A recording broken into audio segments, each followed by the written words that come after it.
Après une ouverture hésitante, le marché parisien a enclenché la première avant d'accélérer à la hausse grâce à une série d'indicateurs économiques ressortis meilleurs que prévu aux États-Unis, ce qui relègue au second plan les inquiétudes autour de la guerre commerciale.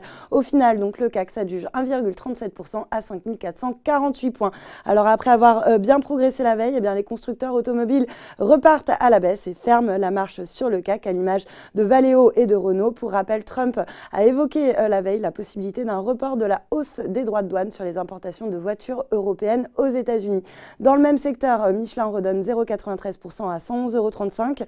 Pourtant, l'équipementier a signé un accord en vue de racheter Masternote, l'un des plus importants fournisseurs de services de télématique en Europe. Lanterne rouge du SBF 120, l'action Ubisoft qui chute de 12,65% après la publication par l'éditeur de jeux vidéo de revenus annuels inférieurs aux attentes et de prévisions jugées décevantes.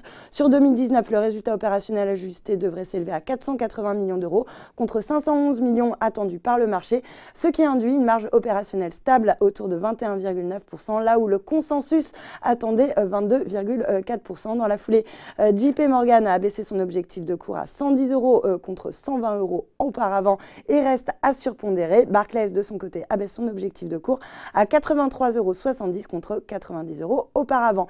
Eutelsat reprend de la hauteur après avoir dévissé la veille dans le sillage de sa publication. Après avoir pris connaissance des résultats, Morgan Stanley a baissé son objectif de cours sur Eutelsat à 18 € contre 21,50 € auparavant. En nette hausse la veille, Bouygues reste sur sa lancée après avoir dévoilé un chiffre d'affaires en nette hausse de 16% à 7,93 milliards d'euros, un niveau supérieur aux attentes du consensus.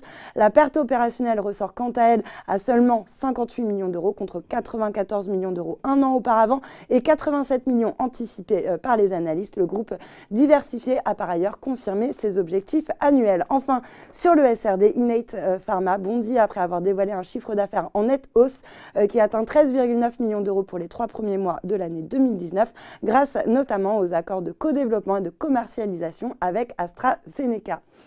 Voilà, c'est tout pour ce soir, mais n'oubliez pas, toute l'actu éco et finance est sur Boursorama.